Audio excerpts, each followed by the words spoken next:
Hello दोस्तों, स्वागत है आपका अपने चैनल कैरियरटिक फंडा में। मैं खुशबू और आज की इस वीडियो में हम बात कर रहे हैं इलेक्ट्रीशियन ट्रेड के लिए जो इंपॉर्टेंट क्वेश्चन आंसर सीरीज चल रही है फॉर CITS एंट्रेंस एग्जाम।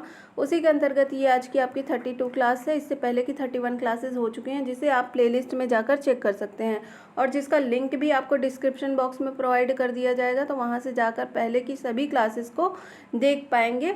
और मैं आपको यहाँ पर बता दूँ कि ये आज की आपकी 32 क्लास जो है वो लास्ट क्लास होने वाली है, क्योंकि आपके फर्स्ट ईयर और सेकेंड ईयर से जितने भी चैप्टर्स हैं उनसे सभी इम्पोर्टेंट क्वेश्चंस को यहाँ पर करा दिया गया है।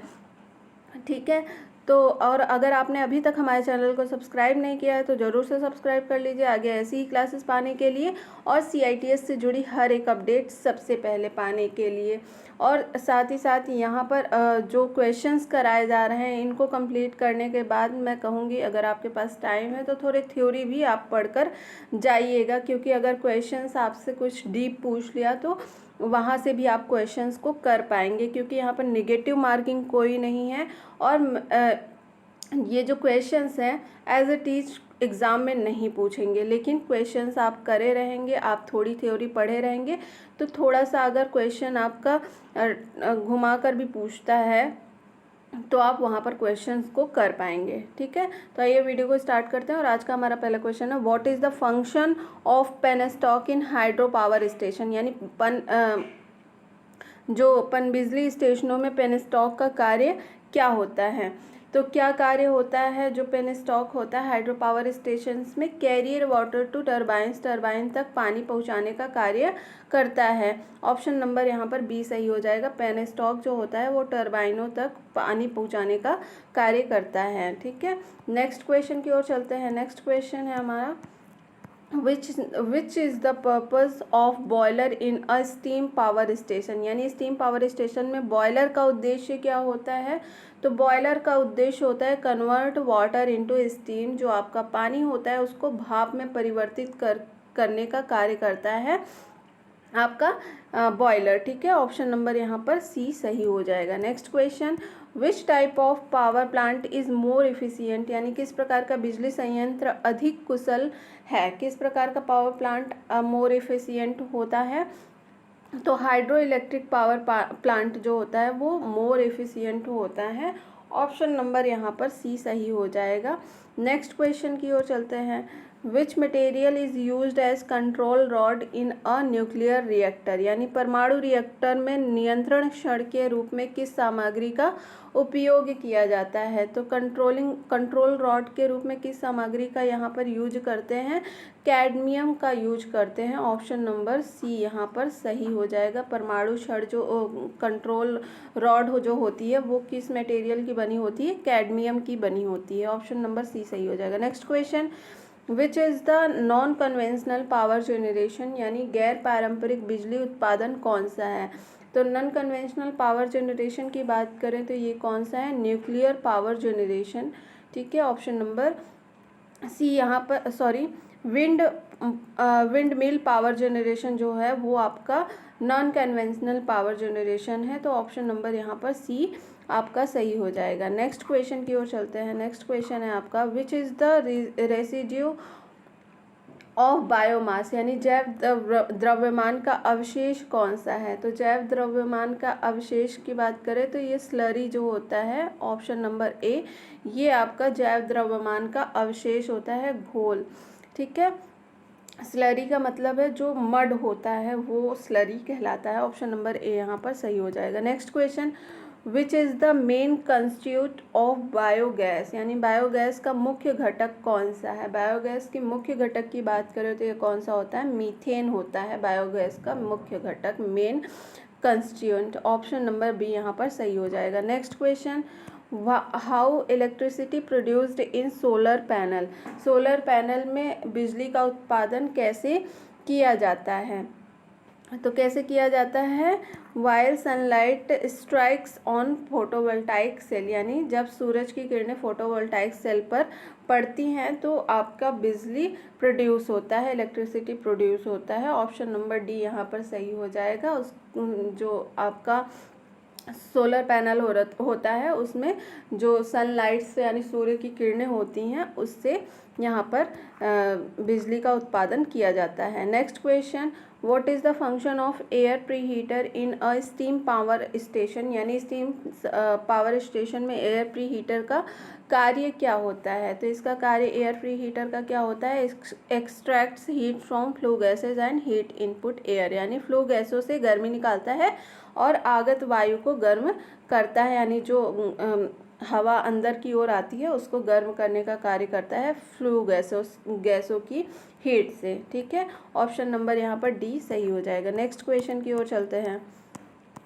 नेक्स्ट क्वेश्चन है आपका, what is the main advantage of nuclear plant, यानी परमाणु संयंत्र का मुख्य नुकसान क्या है, डिसएडवांटेज। ठीक है, डिसएडवांटेज क्या है जो आपका न्यूक्लियर प्लांट है, तो डिस्पोजल ऑफ वेस्ट, यानी कचरे का निपटान मतलब कि इससे क्या होता है, डिस्पोजल ऑफ वेस्ट, कचरे का निपटान करता है। ऑप्शन नंबर यहाँ पर ए सही हो जाएगा। ठीक है, नेक्स्ट क्वेश्चन की ओर चलते हैं। नेक्स्ट क्वेश्चन क्या है आपका, what is the function of economiser in steam power plant, यानी स्टीम पावर प्लांट में इकोनोमाइज़र का कार्य क्या होता है। तो स्टीम पावर प्लांट में इकोनोमाइज़र क्या करता है आपका, ये heats the feed water by the flue gases, यानी फ्लू गैसेस के द्वारा क्या करता है, फीड पानी को गर्म करने का कार्य करता है।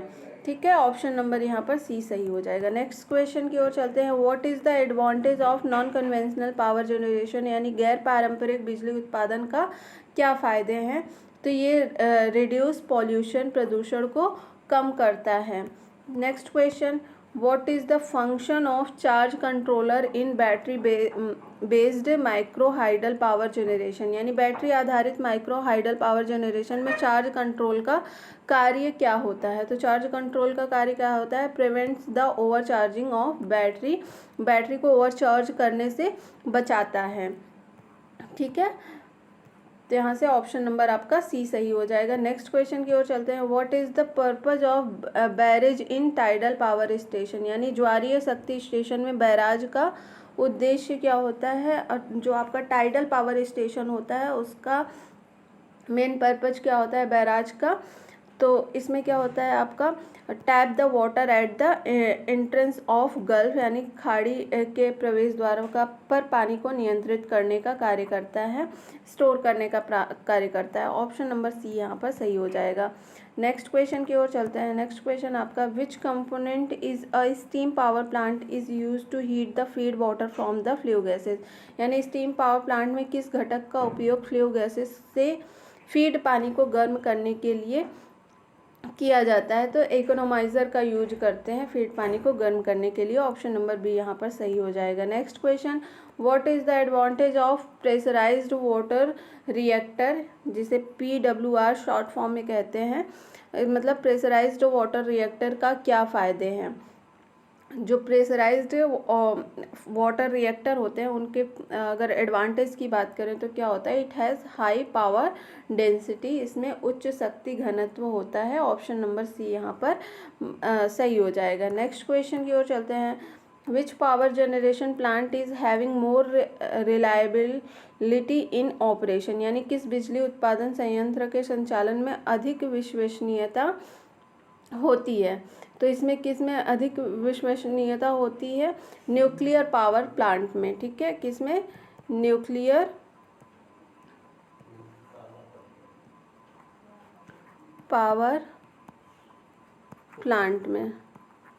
ठीक है, किस बिजली उत्पादन के संयंत्र में अधिक विश्वसनीयता होती है, न्यूक्लियर पावर प्लांट में। यहाँ से आपका ऑप्शन नंबर सी सही हो जाएगा। नेक्स्ट क्वेश्चन की ओर चलते हैं। Which is the advantage of disadvantage of non conventional power generation over conventional power generation, यानी पारंपरिक बिजली उत्पादन पर गैर पारंपरिक बिजली उत्पादन का नुकसान क्या है। तो इसके अगर नुकसान की यानी डिसएडवांटेज की बात करें तो क्या है, ये है पवन ऊर्जा स्थिर है, नियत नहीं होती है इसमें। ठीक है, जो आपका पवन ऊर्जा होता है यानी can not be used for, एक मिनट, तो इसमें क्या है, can not be used for based load demand, यानी बेस लोड डिमांड के लिए इस्तेमाल नहीं किया जाता है। ऑप्शन नंबर यहाँ पर डी सही हो जाएगा। नेक्स्ट क्वेश्चन की ओर चलते हैं। What is the major disadvantage of wind power generation, यानी पवन शक्ति उत्पादन का प्रमुख नुकसान क्या है। तो ये क्या करता है पवन शक्ति उत्पादन में, विंड पावर में, तो wind power is not constant and steady, पवन ऊर्जा नियत और स्थिर नहीं होती है, जिसके कारण आपको कंटिन्यू जो पावर है वो नहीं मिल पाती है। ठीक है, ऑप्शन नंबर यहाँ पर डी सही हो जाएगा। नेक्स्ट क्वेश्चन की ओर चलते हैं। What is the function of turbine used in tidal power generation, यानी ज्वारीय शक्ति उत्पादन में टरबाइन का कार्य क्या होता है। तो converts potential energy into kinetic energy, आपकी स्थितिज ऊर्जा को क्या करता है, गतिज ऊर्जा में परिवर्तित करने का कार्य करता है टरबाइन। ऑप्शन नंबर यहाँ पर बी सही हो जाएगा। नेक्स्ट क्वेश्चन की ओर चलते हैं। What is the advantage of non conventional energy source, यानी गैर पारंपरिक ऊर्जा स्रोत का क्या फ़ायदे हैं। तो इसके जो गैर पारंपरिक ऊर्जा स्रोत हैं उसके क्या फ़ायदे हैं, ग्रीन हाउस इफेक्ट से ये बचा जा सकता है। ठीक है, जो ग्रीन हाउस इफेक्ट होता है उससे आप बच सकते हैं, ये आपका फ़ायदा होता है। ऑप्शन नंबर यहाँ पर डी सही हो जाएगा, green house effect is avoided. Next question. How the potential energy from water flowing is converted as kinetic energy to generate power, यानी पानी से बहने वाली स्थितिज ऊर्जा को बिजली उत्पन्न करने के लिए गतिज ऊर्जा के रूप में कैसे परिवर्तित किया जाता है। तो इसको कैसे परिवर्तित किया जाता है, इसको पेनस्टॉक की मदद से हाई हेड बनाकर। ठीक है, पेनस्टॉक के द्वारा जो हाई हेड क्रिएट करते हैं और उससे क्या होता है आपका पानी से बहने वाली स्थितिज ऊर्जा से बिजली उत्पन्न करने के लिए गतिज ऊर्जा के रूप में परिवर्तित किया जाता है। ठीक है, यानी by creating high head through penstock, option number D यहाँ पर सही हो जाएगा, पेनस्टॉक के माध्यम से उच्च हेड बनाकर। Next question. What is the effect of radioactive rays produced during nuclear fission, यानी परमाणु विखंडन के दौरान उत्पन्न होने वाली रेडियो सक्रिय किरणों का क्या प्रभाव होता है। तो रेडियो सक्रिय किरणों का क्या प्रभाव होता है, इसमें क्या इफेक्ट होता है, स्वास्थ्य को नुकसान पहुंचाता है, ये हमारे हेल्थ के लिए बहुत ही हानिकारक होता है रेडियो सक्रिय किरणें। ठीक है, तो यहाँ से ऑप्शन नंबर बी सही हो जाएगा, क्रिएट्स हेल्थ हजार्ड, स्वास्थ्य को खतरा पैदा करता है। Next question. What happens to solar cell if the intensity of light is low, यानी यदि प्रकाश की तीव्रता कम है तो सौर सेल क्या होगा। तो अगर प्रकाश की तीव्रता कम है तो सौर सेल क्या होगा, ये आपका आउटपुट डिक्रीज करेगा, यानी आउटपुट इससे जो प्राप्त होगा वो घटेगा। नेक्स्ट क्वेश्चन की ओर चलते हैं। What is the output voltage of a solar cell if light intensity is high, यानी यदि प्रकाश की तीव्रता अधिक है तो सौर सेल का आउटपुट वोल्टेज क्या होगा। यदि प्रकाश की तीव्रता अधिक है तो आउटपुट वोल्टेज आपका इंक्रीज करेगा, यानी जो टोटल सोलर सेल जो होता है वो आपके सूर्य की किरणों पर ही मतलब कि वर्क करता है। अगर प्रकाश की तीव्रता सूर्य की किरणों की अच्छी है तो आपका सोलर सेल का आउटपुट क्या होगा, वो अधिक मिलेगा। अगर जैसे बादल वगैरह है तो उससे क्या होगा, आउटपुट आपको कम मिलेगा। ठीक है, नेक्स्ट क्वेश्चन की ओर चलते हैं। नेक्स्ट क्वेश्चन है आपका, which electric lines can connect the substations to distributors in distribution system, यानी वितरण प्रणाली में वितरकों के लिए सबस्टेशन को कौन सी विद्युत लाइन जोड़ती है। तो ये फीडर्स लाइन होती है, ऑप्शन नंबर ए यहाँ पर सही हो जाएगा। Next question. What is the insulation resistance between any two conductors in a medium voltage domestic installation as per IE rule, यानी IE के नियमों के अनुसार मध्यम वोल्टेज घरेलू इंस्टॉलेशन में किन्हीं दो चालकों के बीच इंसुलेशन प्रतिरोध क्या होता है। तो इसके बीच इंसुलेशन प्रतिरोध क्या होता है, मोर देन 1 मेगा ओम, यानी 1 मेगा ओम से क्या होता है, अधिक होता है। ऑप्शन नंबर बी यहाँ पर सही हो जाएगा। नेक्स्ट क्वेश्चन की ओर चलते हैं। What is diversity factor, diversity factor क्या होता है, यानी विविधता कारक क्या होता है डाइवर्सिटी फैक्टर। तो ये होता है आपका diversity factor DF is equal to minimum actual load. ठीक है, ये क्या है, minimum actual load upon installed load. ठीक है, तो ये डाइवर्सिटी फैक्टर का फॉर्मूला होता है, minimum actual load upon installed load. Option number A यहाँ पर सही हो जाएगा। नेक्स्ट क्वेश्चन की ओर चलते हैं। What is the voltage ratio in AC distribution line adopted for domestic consumers, यानी घरेलू उपभोक्ताओं के लिए अपनाई गई AC वितरण लाइन में वोल्टेज अनुपात क्या होता है। तो वोल्टेज अनुपात की बात करें यहाँ पर तो ये होता है 415 वोल्ट बटे 240 वोल्ट। ऑप्शन नंबर ए यहाँ पर सही हो जाएगा। ये वोल्टेज अनुपात होता है घरेलू जो AC वितरण लाइन है उसमें। नेक्स्ट क्वेश्चन की ओर चलते हैं। नेक्स्ट क्वेश्चन है आपका, what is the name of the insulator used in OH line, यानी OH लाइन में उपयोग किए जाने वाले इंसुलेटर का नाम क्या है। तो ये क्या है, सेकल इंसुलेटर। ठीक है, ये क्या है आपका, सेकल इंसुलेटर इसको बोलते हैं। तो यहाँ से ऑप्शन नंबर आपका डी सही हो जाएगा। नेक्स्ट क्वेश्चन की ओर चलते हैं। What is the name of line insulator, यानी लाइन इंसुलेटर का क्या नाम है। इस लाइन इंसुलेटर को क्या कहते हैं, सस्पेंशन टाइप इंसुलेटर। ठीक है, इस इंसुलेटर का नाम क्या है, suspension type insulator. Option number यहाँ पर डी सही हो जाएगा। नेक्स्ट क्वेश्चन की ओर चलते हैं। Which is the permissible load of lighting sub circuit in domestic wiring as per IE rule, यानी IE नियमों के अनुसार घरेलू वायरिंग में उप सर्किट को जलाने के अनुमेय भार कौन से हैं। तो उप सर्किट को जलाने के अनुमेय भार की बात करें तो ये क्या है आपके 800 वाट। ऑप्शन नंबर ए यहाँ पर सही हो जाएगा, यानी परमिसिबल लोड 800 वाट होनी चाहिए। ठीक है, नेक्स्ट क्वेश्चन की ओर चलते हैं।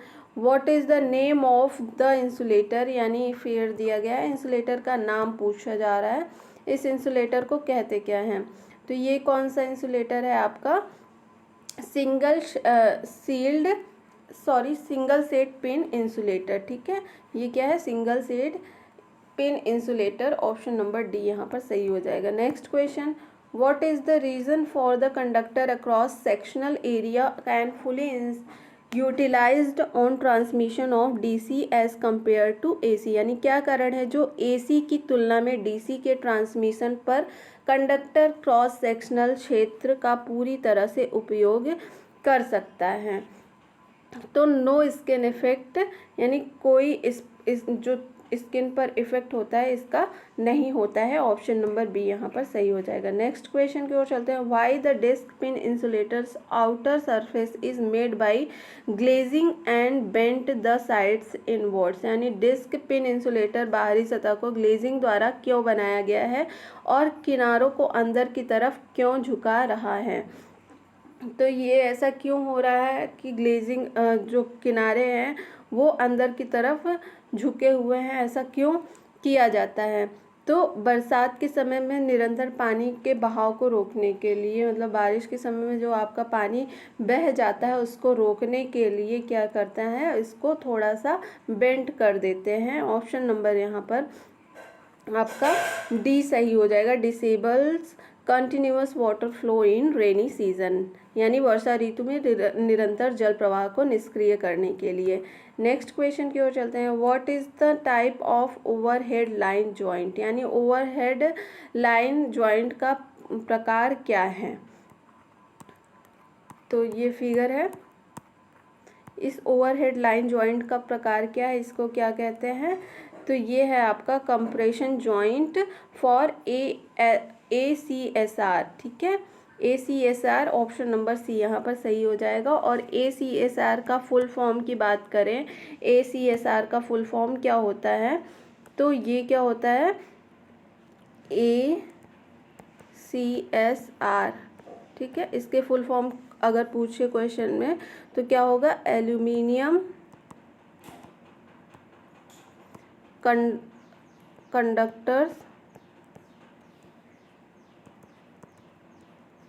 Conductors steel reinforced. ठीक है, है। ये ACSR का फुल फॉर्म होता है, यानी compression joint for ACSR। Option number यहाँ पर सी सही हो जाएगा। ठीक है, नेक्स्ट क्वेश्चन की ओर चलते हैं। नेक्स्ट क्वेश्चन है आपका, why steel is reinforced in ACSR conductors used for overhead lines, यानी ओवरहेड लाइन के लिए इस्तेमाल होने वाले ACSR कंडक्टर में स्टील क्यों प्रबलित किया जाता है? तो क्यों किया जाता है? To increase the tensile strength को बढ़ाने के लिए। ऑप्शन नंबर यहाँ पर सी सही हो जाएगा। नेक्स्ट क्वेश्चन की ओर चलते हैं। Which type of AC transmission in universally adopted, यानी किस प्रकार का AC प्रसारण सार्वभौमिक रूप से अपनाया जाता है? तो ये 3 फेज 3 वायर। ऑप्शन नंबर यहाँ पर डी सही हो जाएगा। Next question, which type of line insulator is used for terminating on corner post, यानी लाइन समाप्ति पर कोने के खंभे के लिए किस प्रकार के लाइन इंसुलेटर का उपयोग किया जाता है? तो यहाँ पर किस लाइन इंसुलेटर का यूज किया जाता है? सेकेल इंसुलेटर का यूज किया जाता है। ठीक है, सेकेल इंसुलेटर का। तो यहाँ से आपका ऑप्शन नंबर सी सही हो जाएगा। नेक्स्ट क्वेश्चन की ओर चलते हैं।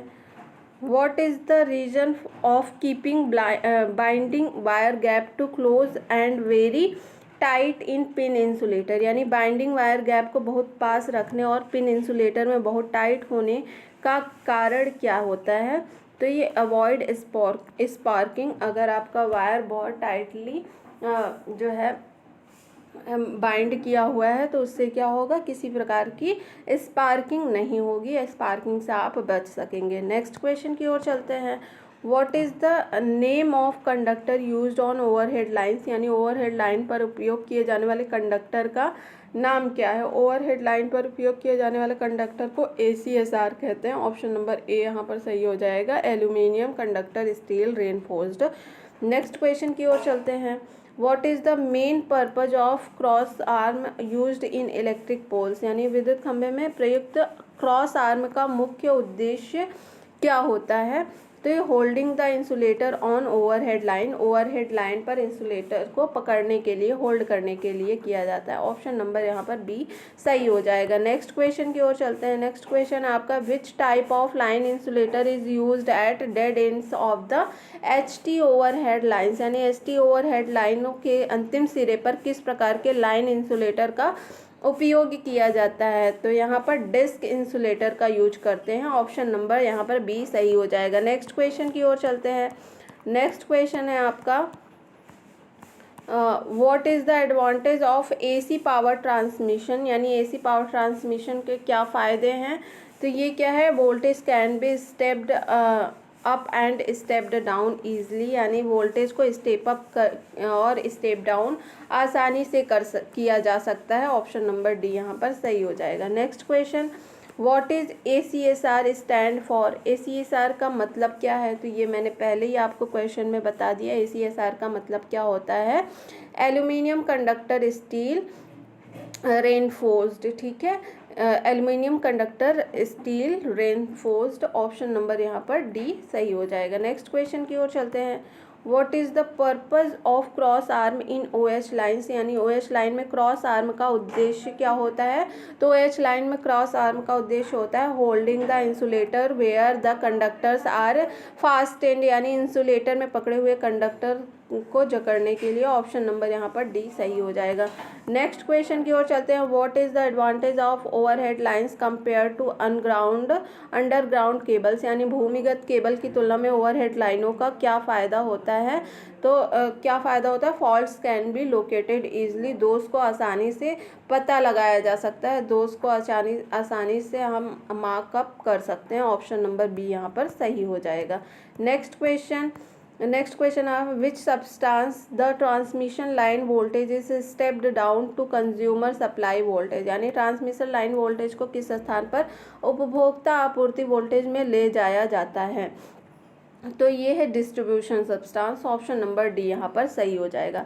Next question, what will happen to the string arrangement of disc insulator if one of the disc insulator get damaged, यानी यदि डिस्क इंसुलेटर क्षतिग्रस्त हो जाता है तो डिस्क इंसुलेटर की स्ट्रिंग व्यवस्था का क्या होगा। तो डिस्क इंसुलेटर की स्ट्रिंग व्यवस्था का क्या होगा यहाँ पर, only the damage disc will not function, यानी केवल जो क्षतिग्रस्त डिस्क है वो कार्य नहीं करेगा, बाकी चीज़ें अच्छे से वर्क करेंगी। नेक्स्ट क्वेश्चन की ओर चलते हैं, how the sparking on aluminium cored conductors binding joint can be prevented, यानी जोड़ों पर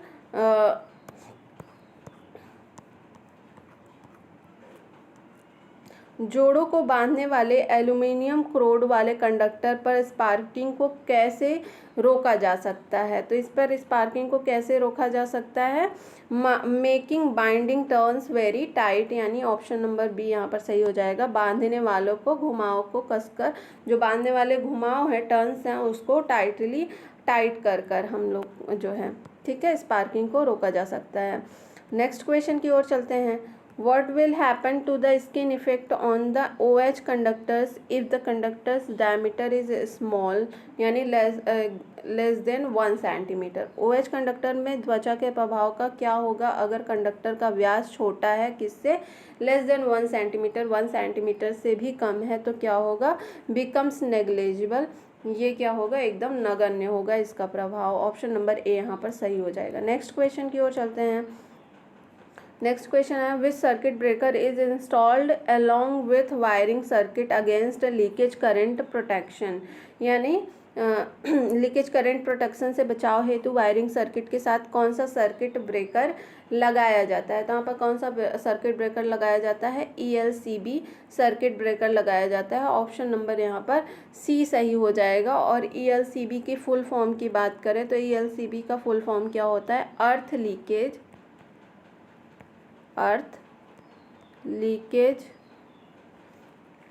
सर्किट ब्रेकर, ठीक है, earth leakage circuit breaker ELCB। Next question, which relay holds their contacts in position after power is cut off, यानी power cut off के बाद कौन सी relay आप अपने संपर्क को स्थिति में रखते हैं, ठीक है। तो ये कौन सा जो है लैचिंग रिले, ऑप्शन नंबर यहाँ पर डी सही हो जाएगा। Next question, what is the name of circuit breaker, यानी इस सर्किट ब्रेकर का नाम क्या है। तो इस सर्किट ब्रेकर को क्या कहते हैं, एयर ब्लास्ट सर्किट ब्रेकर, ठीक है, air blast circuit breaker. Option number यहाँ पर बी सही हो जाएगा। नेक्स्ट क्वेश्चन की ओर चलते हैं, how the rapturing capacity of circuit breaker is rated, यानी सर्किट ब्रेकर के टूटने की क्षमता का मूल्यांकन कैसे किया जाता है, यूनिट क्या होती है सर्किट ब्रेकर के टूटने की क्षमता का, ठीक है।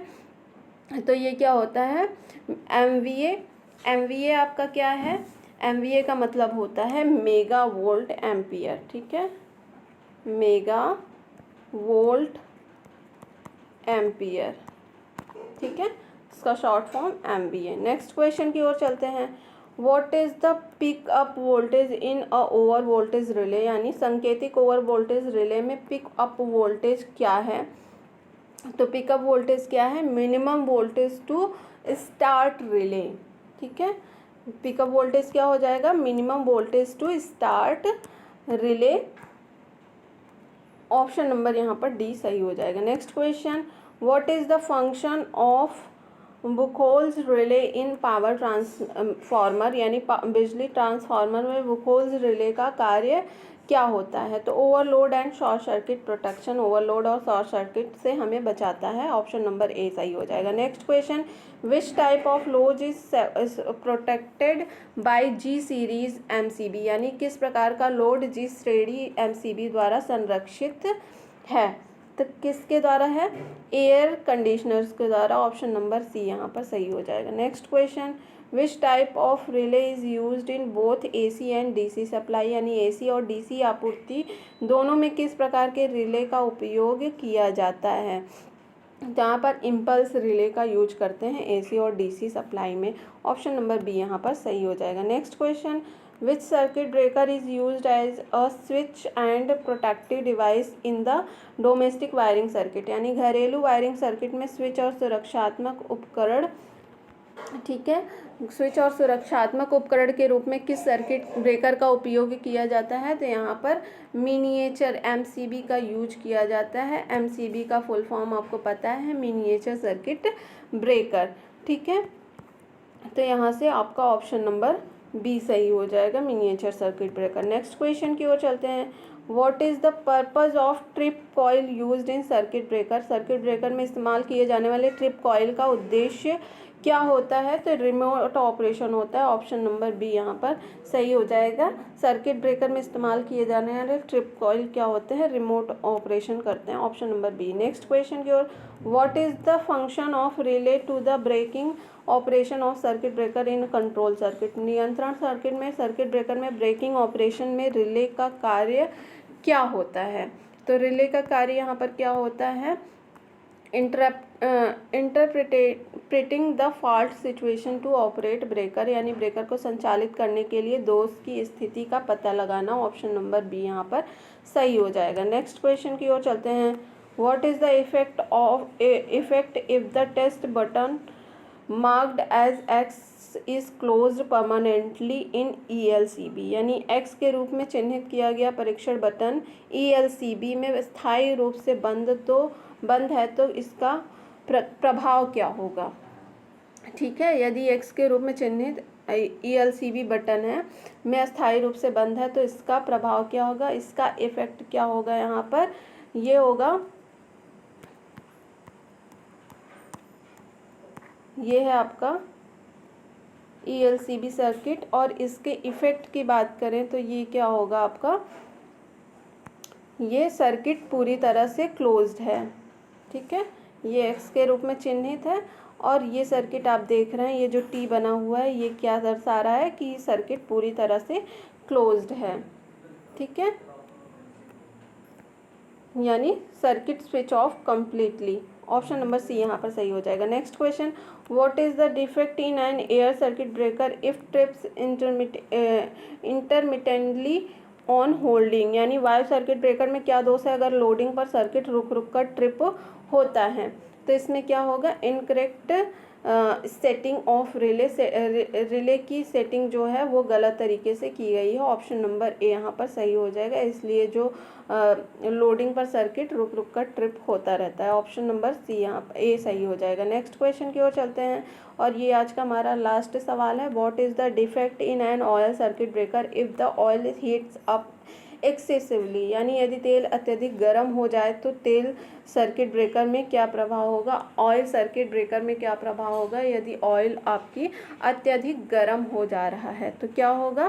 पुअर इलेक्ट्रिक स्ट्रेंथ, यानी कम पराविद्युत शक्ति प्रदान करेगा। ऑप्शन नंबर सी यहाँ पर सही हो जाएगा। तो आज की क्लास में बस इतना ही। आई होप आपको ये क्लास पसंद आई होगी। अगर पसंद आई है तो वीडियो को लाइक और चैनल को सब्सक्राइब ज़रूर करिए। मिलते हैं नेक्स्ट वीडियो में नई अपडेट के साथ। तब तक के लिए बहुत बहुत धन्यवाद।